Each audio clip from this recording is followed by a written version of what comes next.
Bonsoir à toutes et à tous. Écoutez, je suis très heureux de vous avoir parmi dans ce cours de ce soir. On va juste rappeler qu'en fait on est au CEJ, donc au Centre européen du judaïsme.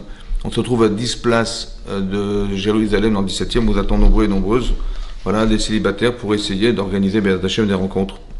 Alors dans la paracha de Bereshit, au début de la paracha de Bereshit, lorsque Hachem crée le monde, en fait, il crée le monde avec tout ce que contient l'univers, en fait. Et là, bizarrement, il va créer un seul être. Un homme, Adam. On l'appelle Adam, un seul homme dans tout l'univers. Et qu'est-ce qui va se passer? Hachem, à la suite de ça, il va dire Lotov Eyot Adam Levado. Lotov, ça n'est pas bien que l'homme soit seul. Et c'est l'eau, on lui fera pour lui, Ezer, une aide, Kenegdo, face à lui. Alors c'est soit traduit face à lui, soit contre lui.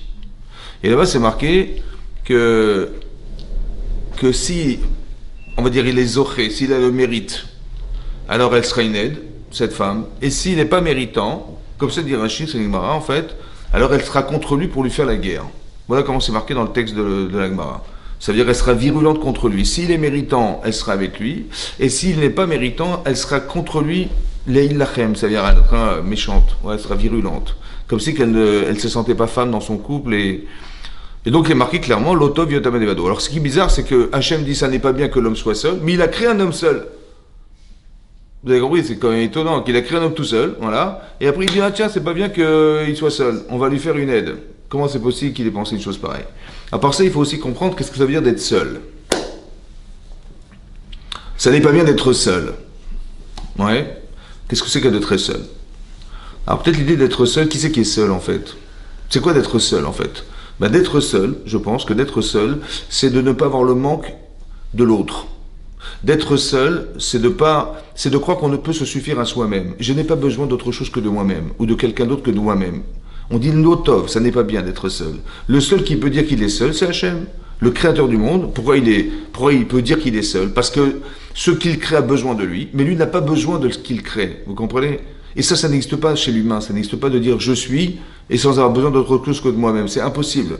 Donc Lotov, ça n'est pas bien de penser qu'on doit être seul. Ça va? À part ça, ça n'est pas bien. Pourquoi? Parce que vous ne pourrez jamais définir qui vous êtes si vous êtes seul. Oui, parce qu'il n'y a pas... qui vous êtes? Vous n'en savez rien du tout. Donc c'est dans la confrontation, dans la coexistence que vous allez vous rendre compte, je suis généreuse, je suis généreux, je suis intelligent, moins intelligent, je sais pas, toutes les qualités humaines qu'on peut avoir, les défauts, en fait, on les découvre en fait parce que l'autre existe. Donc pour que se connaître, il faut au moins être deux. Et à part ça, il faut exister. Exister, c'est d'exister à l'extérieur de soi, donc il faut exprimer quelque chose. Donc ça veut dire que c'est ça. Lotov Yot Adam Levado. Donc ça n'est pas bien que l'homme soit seul, et on va lui faire une aide qui va être face à lui. Et donc qu'est-ce qui va se passer? On n'aurait pas imaginé que la Torah nous dit, il va lui faire rencontrer sa femme. C'est pas ce qu'il a fait. Hachem, il a dit, tu vas nommer les animaux. Et donc il a nommé des animaux. Nommer des animaux, ça ne veut pas dire qu'il a dit une jument et un cheval. Non, c'est qu'il a compris l'essence animale. Il a compris essentiellement de quoi est fait l'animal. Mettre un nom sur quelque chose, c'est de comprendre l'essence. Le shem, le nom, c'est qu'est-ce que définit la chose. Et donc il a donné un nom parce qu'il a compris essentiellement qu'est-ce que ça voulait dire. Par exemple, en hébreu, il y a beaucoup de mots en hébreu qui définissent l'élément. Par exemple, une larme en hébreu, ça se dit dim'a. Mais medamea, c'est troublé. Medamea, c'est couler. Vous avez vu que la larme, elle trouble la vue et elle coule. Donc le mot lui-même, le mot qui définit la chose, est là pour donner un sens à ce que représente l'élément lui-même. C'est ça, donner un nom. Et donc ça veut dire que Adam Arishon, il était profond, il était psychologue, il avait su définir les éléments qui étaient présents. Il a donné des noms aux animaux. Et lorsqu'il a donné des noms aux animaux, il a dit mais c'est bizarre parce que ils sont tous masculins, féminins. Il y a tous du masculin, du féminin, mais je n'ai pas de féminin. Il a vu dans la nature que tout avait été créé double, et lui, il se sent seul. Et donc, donc qu'est-ce que fait Hachem en lui proposant de nommer? C'est d'avoir le manque de l'autre. C'est ça qu'il a voulu faire en lui proposant de donner des noms aux animaux. Il a dit, il y a du masculin féminin, je n'ai pas de féminin. Et là, tout à coup, dès qu'il a dit ça, Hachem, il l'a endormi, et il a décollé sa partie féminine. C'est ce que dit la Torah. Ça veut dire qu'en vérité, ce qui est intéressant, c'est que quand on dit Adam, on pense que Adam c'est l'homme. En fait, là, l'homme, c'est la composition de deux êtres. Il était masculin-féminin, Adam. Il avait un visage masculin, et un visage féminin qui lui donnait le dos. Et donc on a décollé sa partie féminine pour lui présenter. Comme des siamois. Exactement. Mais ce qui est marrant, c'est qu'il a dit je n'ai pas de féminin. Il avait un féminin ou pas? Ben oui, il en avait un. Il est derrière lui. Mais c'est bizarre qu'il en avait un, mais pas conscience de porter ce féminin. Et mais est-ce que sa partie féminine avait conscience d'avoir du masculin? C'est intéressant de se poser la question. À part ça, j'ai vu dans le Maharal de Prague, il pose la question, il prouve dans la Torah, à votre avis, et je vous pose à vous la question, quand Hachem il a façonné l'être, parce que c'est marqué, Vaïtser Elohim et Adam, Afar min Adama, il a fabriqué l'homme à partir de la poussière de la terre, dans lequel il a insufflé un souffle de vie, et il est devenu un être vivant. D'accord? Donc il a fabriqué l'être humain, le corps humain. Mais à votre avis, est-ce qu'il a fabriqué, puisqu'ils étaient doubles, il a fabriqué d'abord la partie féminine ou la partie masculine? On pense à penser masculine. Hein? On a tendance à penser masculine. Masculine. On dit l'homme, parce qu'on traduit l'homme par Adam par l'homme. Mais oui, mais est-ce que quand il a constitué l'être, parce qu'il a fait un double être, ouais, est-ce qu'il a créé d'abord la partie féminine ou la masculine? Alors le Maharal de Prague, il prouve en fait, ouais, que dans sa création, il a d'abord créé la femme avant l'homme. Et ça peut expliquer le niveau de maturité d'une femme avant un homme. Parce qu'une femme, elle fait la bat mitzvah, elle est adulte à 12 ans, et un homme, il est adulte à 13 ans. Et donc lui, il prouve en vérité dans la Torah, comment il prouve ça? Parce qu'il dit que quand on a créé le monde, on a d'abord créé la nature, et après on a créé l'être humain. On a toujours fait précéder l'animal à l'être humain, dans la création du monde. Dans la paracha de Shemini, on traite les lois des animaux, quels animaux on peut consommer, pas consommer, avant de parler des lois des hommes. La paracha qui va suivre, c'est la paracha de Tazria, on nous dit, la femme quand elle accouche, elle a certaines lois qu'elle doit gérer dans son accouchement, et après on parle de l'homme, quand il a fait de la médisance, il a des taches sur lui, etc. La médisance, ça amène des taches, d'accord? Donc, et on voit dans la paracha il déduit le Maharal de Prague, que si on a fait devancer la création des animaux avant ceux des hommes, et on avait précédé les lois des animaux avant ceux des hommes, et là on voit qu'on a fait précéder les lois de la femme avant celui de l'homme. Donc ça veut dire que, par corollaire évident, ça veut dire que la femme a été créée avant l'homme, puisqu'on a suivi cette logique de faire précéder l'un avant l'autre. Vous avez compris? Donc il apprend de là que la création de la femme a été faite avant l'homme. Alors ce qui est très intéressant, c'est que si on a créé la femme avant l'homme, peut-être qu'elle avait conscience, elle, qui était créée avant, qu'elle faisait partie du masculin.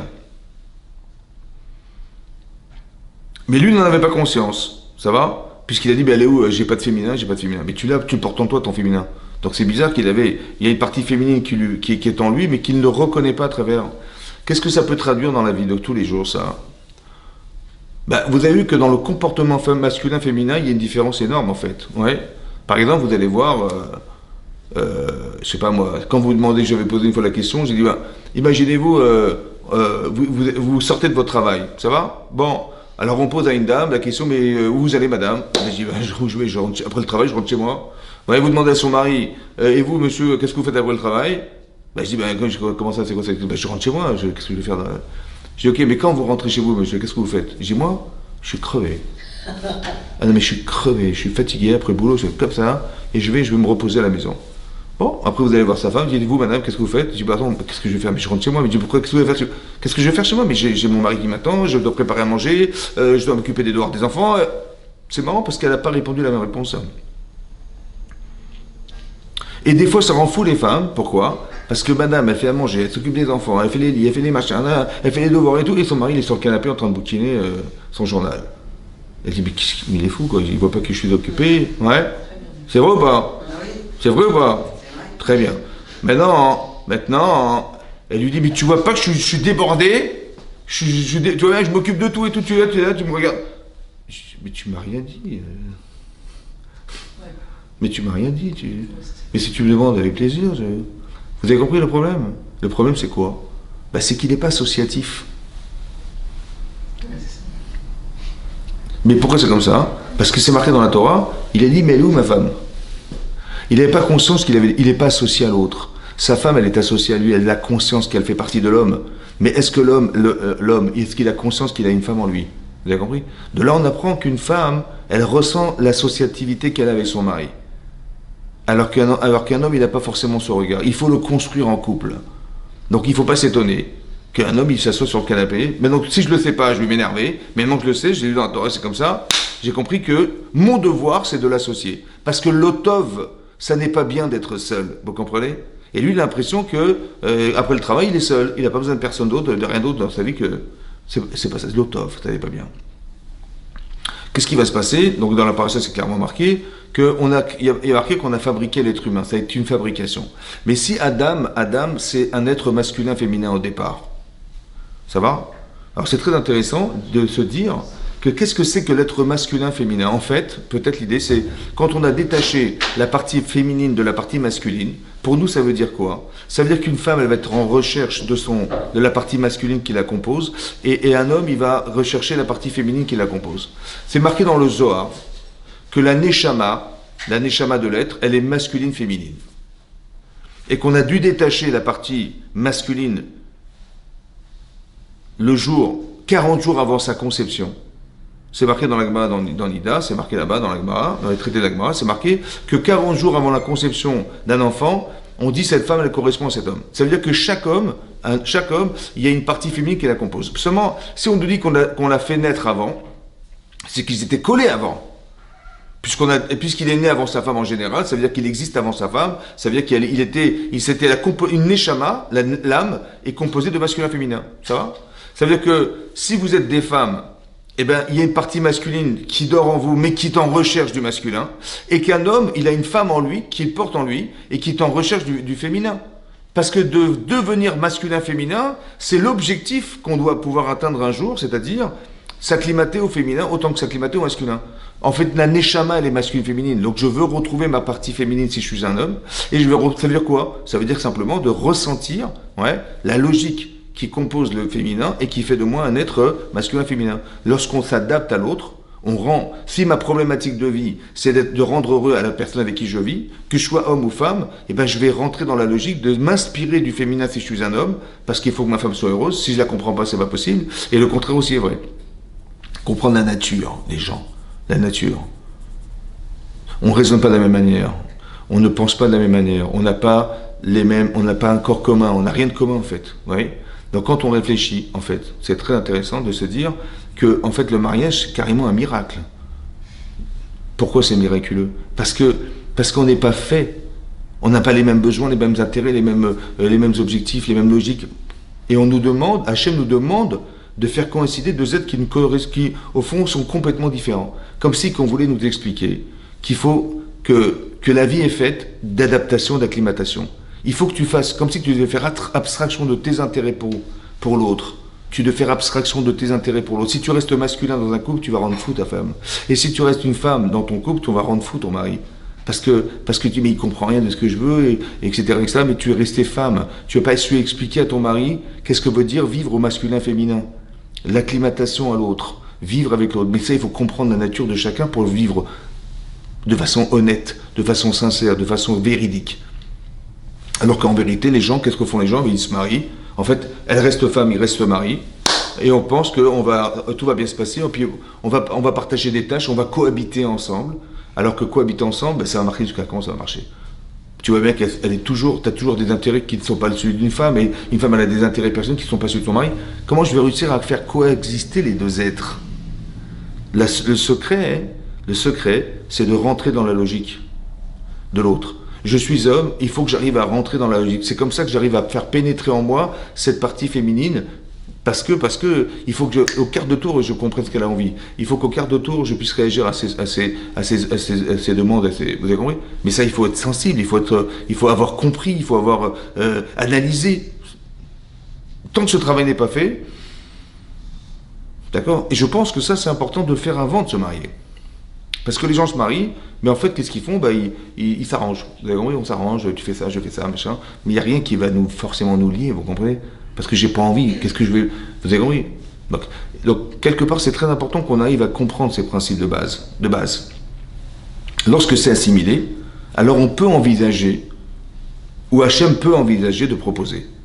Parce que, à quoi ça sert de faire des propositions? C'est en fait, on est voué à l'échec, qu'il y a quelque chose qui ne va pas fonctionner. Ça, c'est très important. À part ça, vous voyez bien que,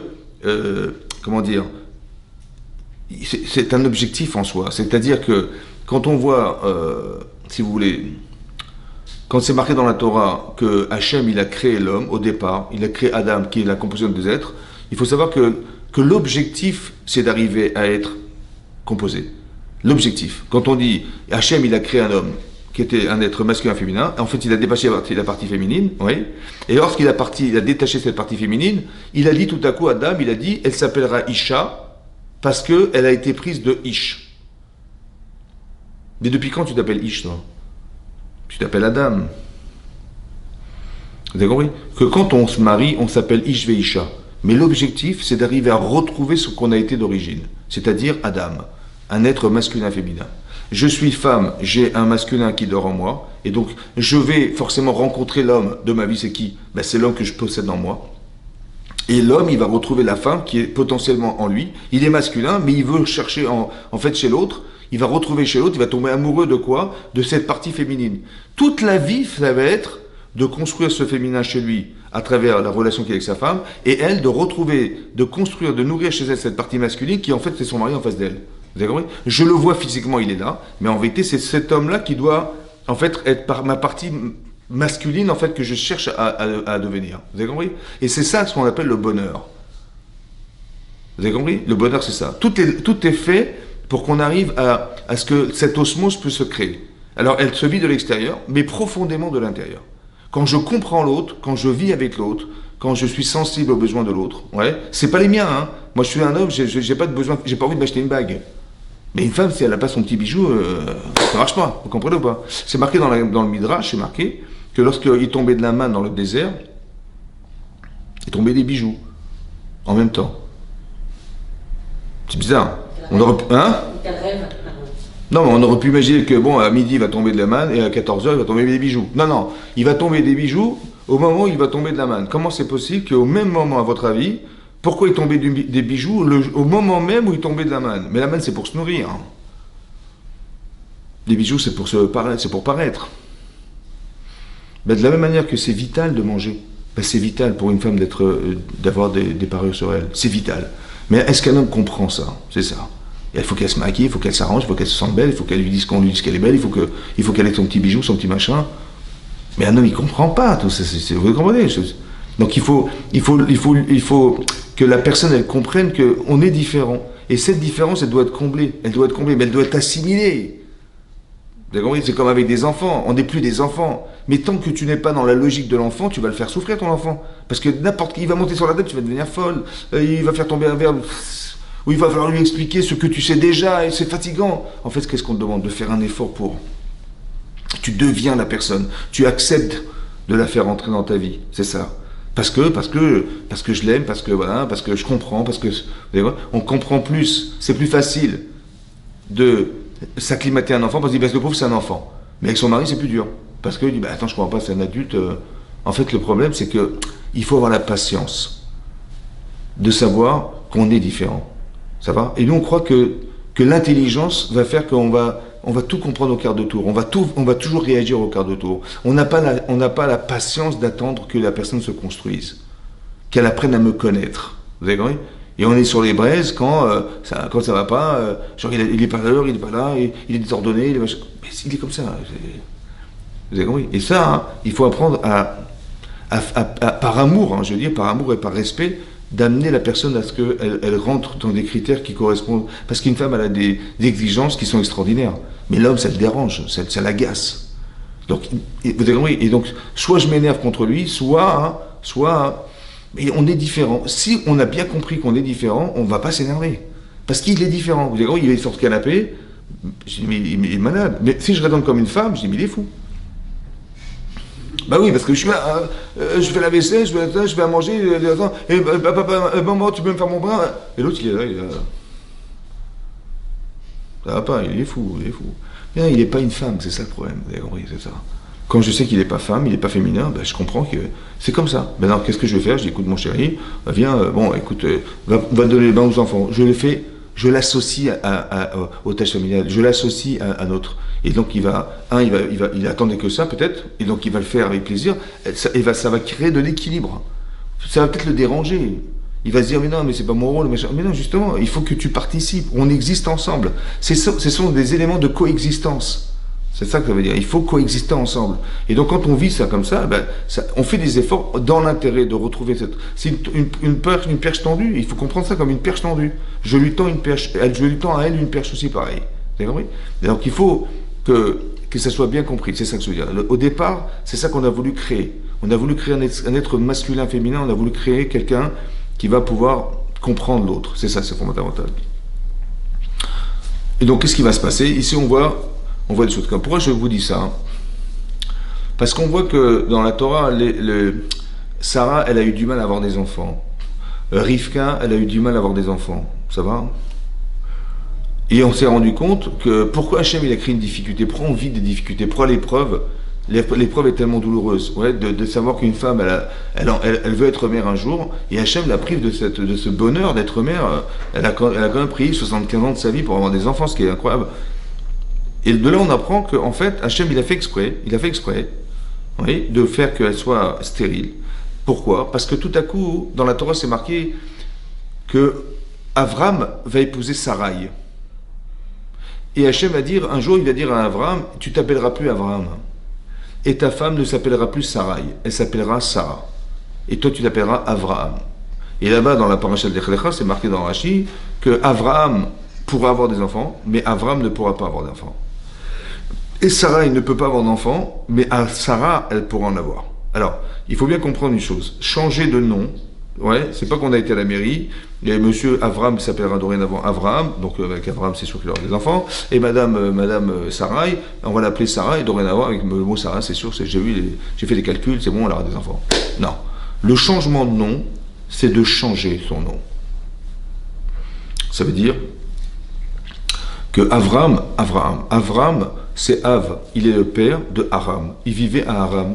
Il était reconnu comme la représentation de cette région du monde qui était Aram. Hachem lui dit, tu t'appelleras plus Avram, tu t'appelleras Avraham.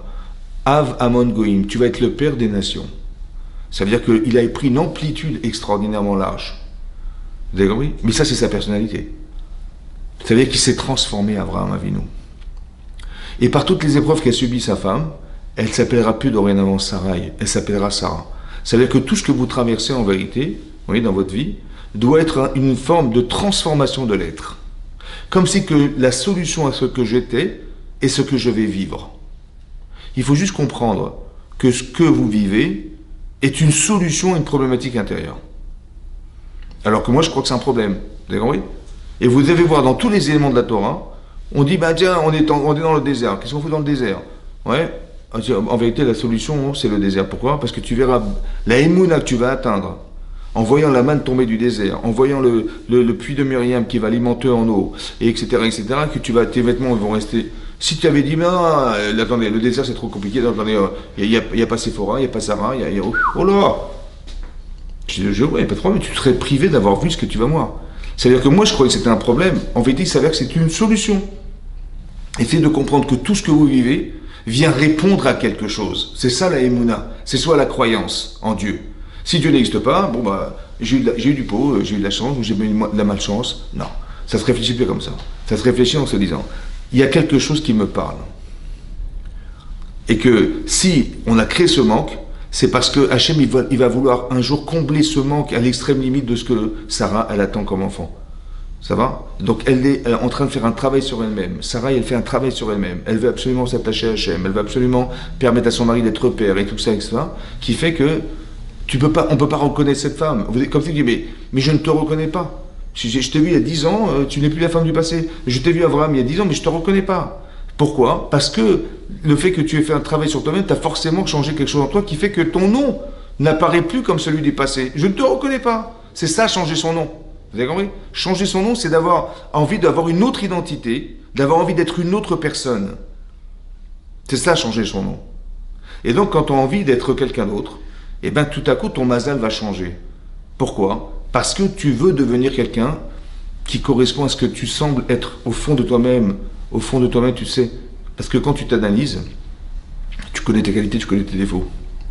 Et peut-être que la personne que tu dois rencontrer, c'est la personne qui n'a pas ce souci. Ou bien que tu as des qualités qui vont combler les défauts de l'autre. Autant que lui, il faut qu'on attende qu'il ait cette capacité à pouvoir t'apporter aussi ce qui va combler ton manque. Vous avez compris? Dans la relation. Pourquoi je vous dis ça? Parce que le projet d'Avraham Avinu, pour moi, il est incohérent au départ. Je vous explique. Avraham Avinu, c'est le seul monothéiste. Ça va? Et toute la terre entière sont tous idolâtres. Donc l'autre dit 3, 10 dieux, l'autre 20 dieux, 30 dieux, 40 dieux. Ok, donc tu es monothéiste, ok. Par miracle, Avraham, il a eu un enfant. Et avec cet enfant, il arrive à un niveau de sainteté tel qu'il a été prêt à faire un sacrifice que Israël a accepté de vivre. Je ne sais pas si vous vous rendez compte de la... Donc il arrive à un niveau de proximité avec Dieu qui est énorme. Ça va? Où est-ce qu'on va trouver une femme pour cet homme? Dans un monde de monothéisme, un monde d'idolâtres. Où est-ce que vous allez trouver une femme, ça va, qui va être la femme de cet homme, Israël Avinu? Quel espoir vous avez d'imaginer un truc pareil? Où est-ce qu'on va trouver une femme qui va, comme lui, donner sa vie pour Hachem au détriment de toutes les capacités qu'il a? C'est quasiment impossible. Ouais, ça tombe à l'eau. C'est ça, non? Ouais, tomber dans le sac, quoi. C'est ça. Alors écoutez, c'est qui sa femme? Non, la femme d'Israël. Ah, Rivka. Rivka. Maintenant, qu'est-ce qu'elle a fait, Rivka? Son père, c'est qui son père, hein, Rivka? C'est Bethuel. Son papa, c'est Bethuel. Et son frère, c'est Lavan. Et elle vit à Padan Aram. Et Rachid nous dit, pourquoi on nous répète dans la paracha Toltot qu'elle était la fille de Bethuel, alors qu'on le savait d'avance, et qu'elle était la sœur de Lavan, mais on le savait très bien, et qu'elle vit à Padan Aram, on le savait. Ouais. Quand Eliezer il est venu chercher la femme d'Israël, il l'a trouvée là-bas, on nous annonce que son père c'était Bethuel, et son frère c'était Lavan, et elle vit à Padan Aram. Rachid nous dit que malgré tout, c'est-à-dire, malgré que son père c'était un mécréant, c'était un rachat, et son frère c'était un rachat, et comment il s'appelle, et elle vivait dans une ville de mécréants, ouais, elle n'a pas appris l'olam damima ACM. Elle n'a pas voulu apprendre de la moralité de ces gens-là, de l'immoralité de ces gens. Ouais, elle n'a pas voulu apprendre. L'olam damima ACM, voilà ce qui est marqué. Voilà ce qui est marqué. Ça veut dire quoi l'olam dam? Ça veut dire que elle avait déjà une certaine forme de logique humaine très très forte, qui était aussi beaucoup de moralité. Et elle dit, mais moi je veux pas ressembler à mon père. Et j'ai pas envie de ressembler à mon frère. Et encore moins à la ville dans laquelle je vis. Vous comprenez ou pas? Elle a fait un travail tellement énormissime qu'elle a fait son propre sacrifice pour introduire en elle ses vraies valeurs en elle. Ça va? Parce que je vous explique un truc. Quand vous dites non à quelque chose, tu dis dorénavant je vais manger cachère. Donc je dis, quand je vois une boucherie pas cachère, je dis non à cette boucherie. Ouais. Ou je dis non à ce produit. Ou je dis non à ça. Qu'est-ce que je fais en fait? Je m'affirme. Mais ça veut dire quoi? Ça veut dire que je sais ce que je dois faire, mais je veux surtout pas faire ça. Donc qu'est-ce que je fais en fait? Je muscle la vérité. Vous avez compris? Quand je dis, j'ai le choix, ou je fais ça, ou je fais ça, bon, vas-y, choisis. Mais c'est intellectuel. Je dis, bon, qu'est-ce que tu choisis? Mais en vérité, je suis peut-être tenté de choisir le mauvais côté. Donc il faut que j'aille à contre-courant d'une volonté. Mais c'est comme ça qu'on se muscle. Quand vous faites de la musculation, vous prenez des poids et vous les soulevez, etc. Et plus c'est lourd, et plus votre muscle il va grossir. Ouais.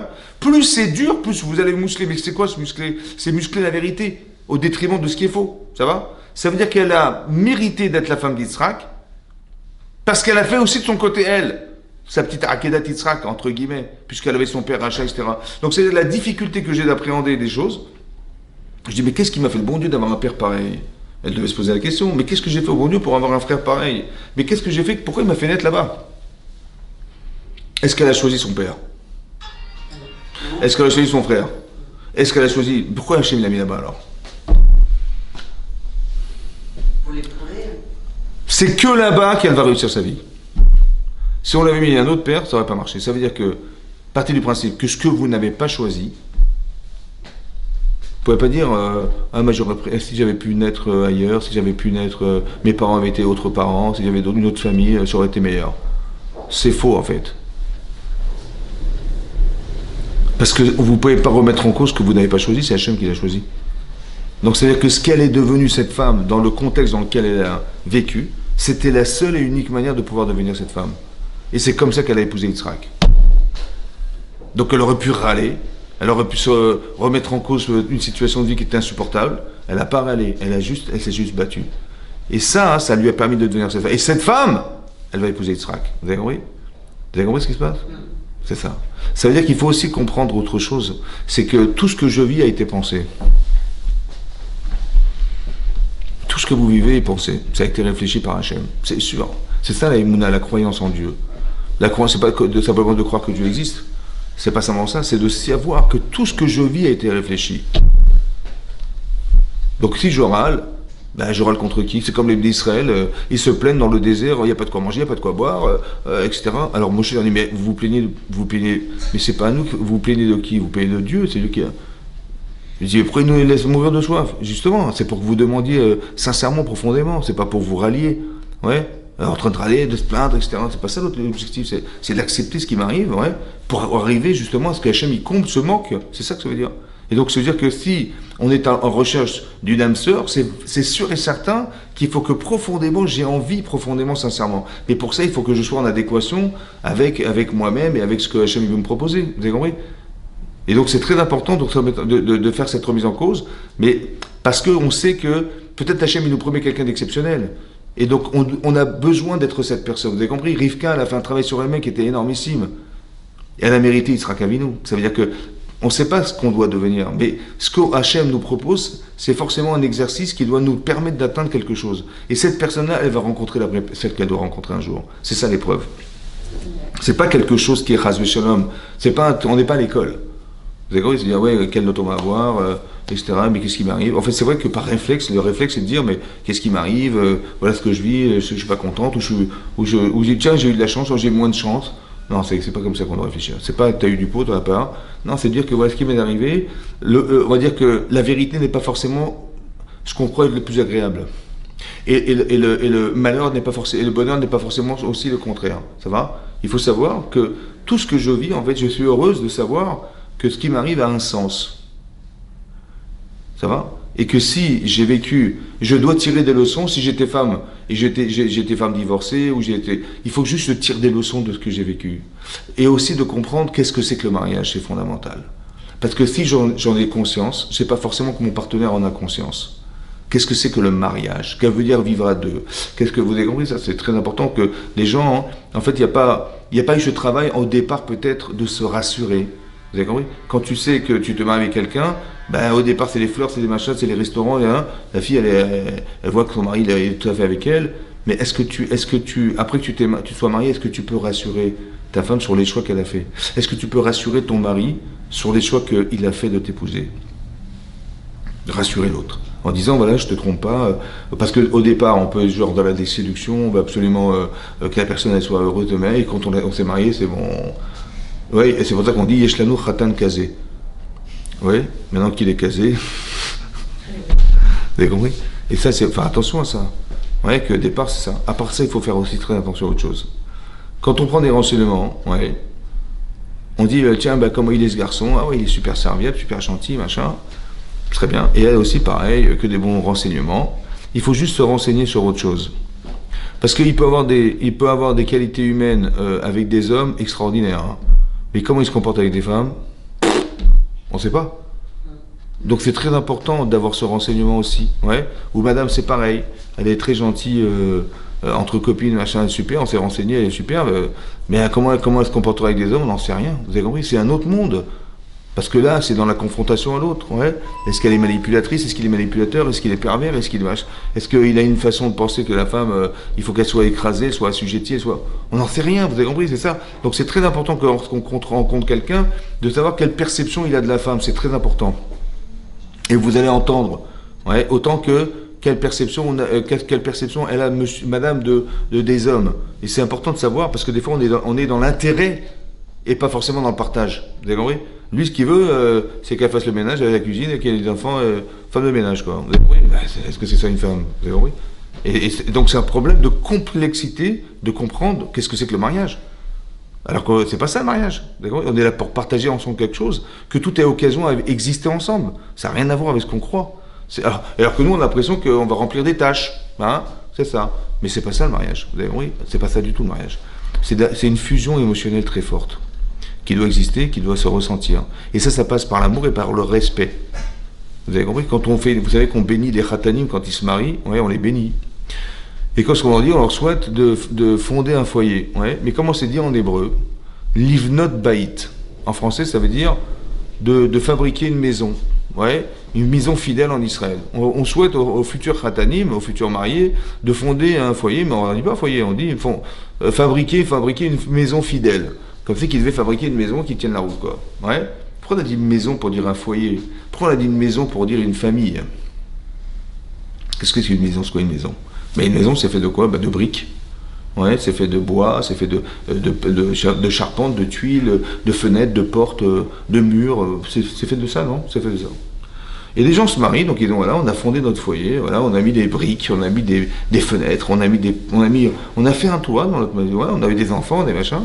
Ouais. Et puis tout à coup, madame, elle met sa main sur le mur comme ça, et elle appuie sur le mur. Ouais. Ou monsieur, il met sa main il appuie sur le mur. Et puis la maison, elle s'écroule. Un petit truc, un petit choc contre un mur, une petite défragmentation, je sais pas moi, je sais pas, les gens se sont disputés pour des raisons XY, et la maison s'écroule. Qu'est-ce qui manquait? Il y a les bases. Peut-être les bases. La maison, on met le main sur le mur, la fenêtre elle tombe, le mur elle tombe, la charpente sur la tête, tout s'écroule.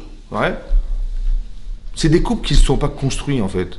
Mais qu'est-ce qu'il a manqué pour que ça tienne? Pour que les briques, elles tiennent, il fallait mettre quoi entre les briques? Entre les parpaings, il fallait mettre du ciment.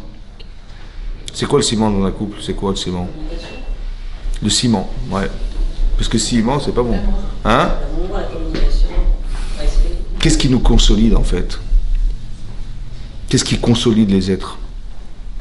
C'est ça, ouais. Il y a l'amour, il y a le respect, de se sentir respecté, ouais. Il y a la communication. Pourquoi la communication c'est important?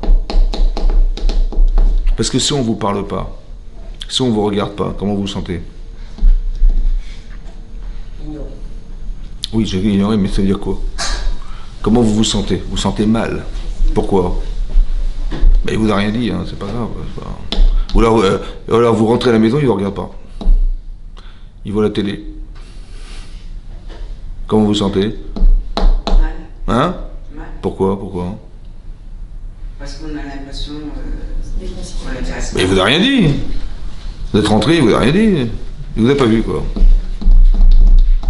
Inexistante. Ouais. Qu'est-ce qu'il aurait fallu? Il fallait qu'il me parle. Pourquoi il fallait qu'il me parle? On crée un lien. Il nous considère s'il nous parle. Je suis là. À qui on parle pas?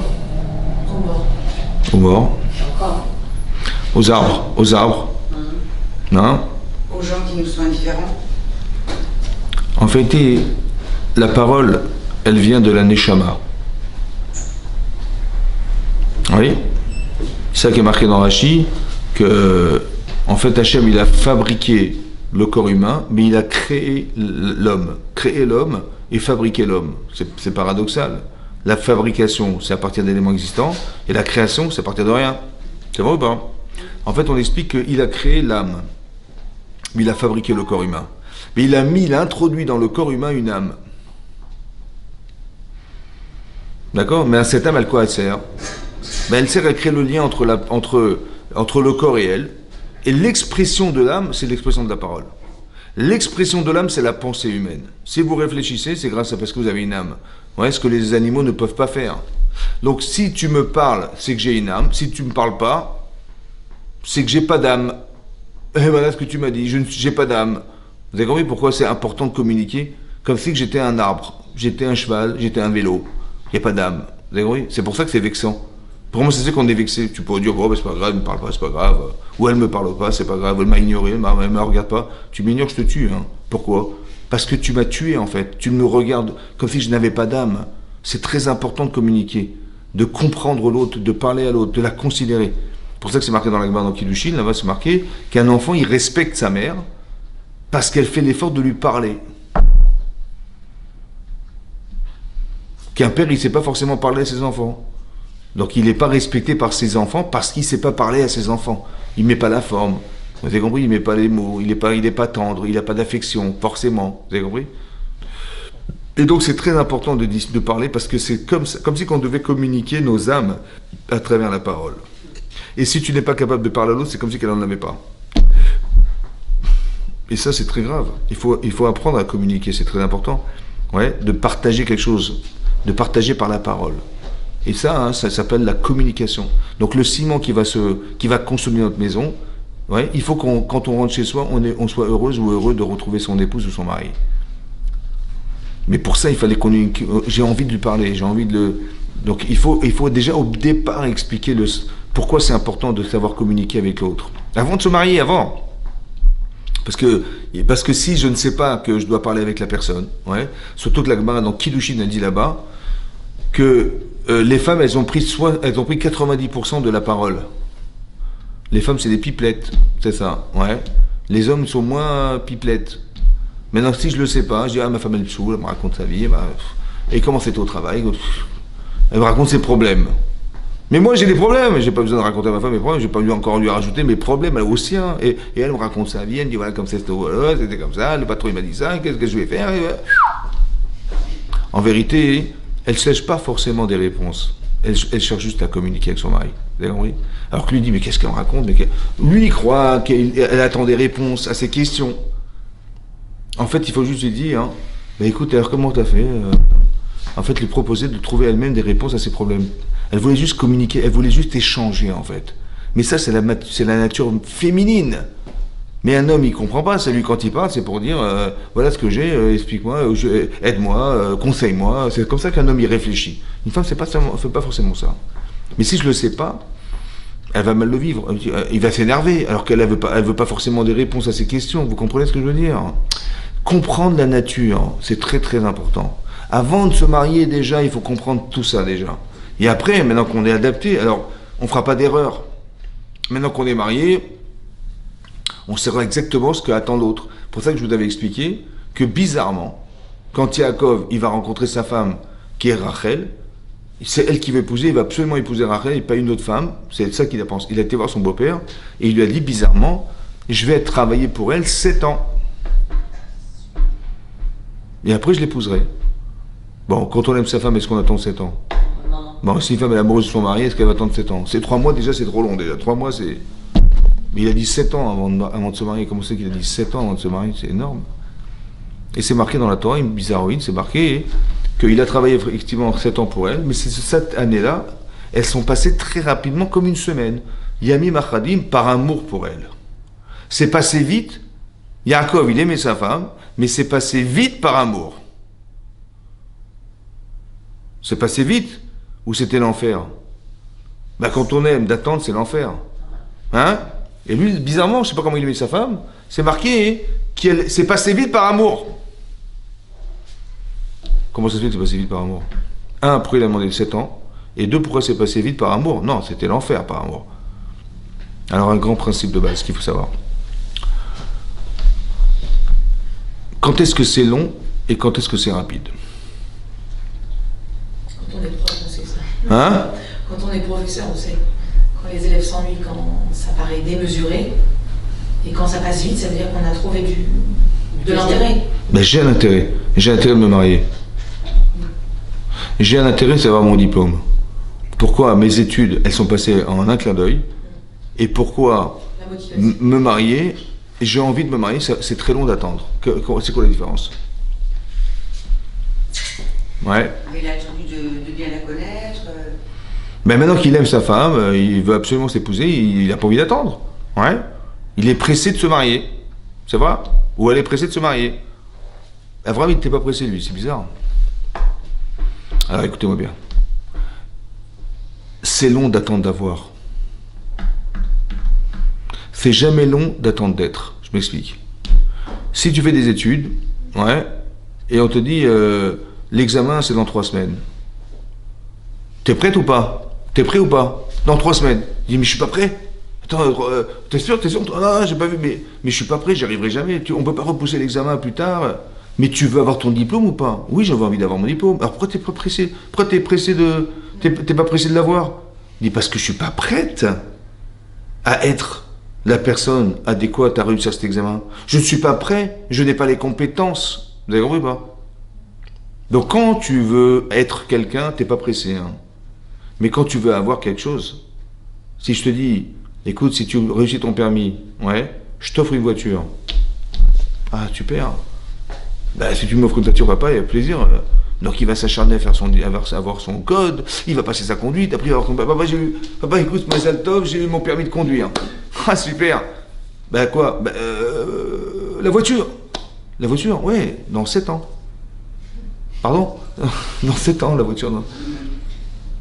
C'est long d'attendre d'avoir.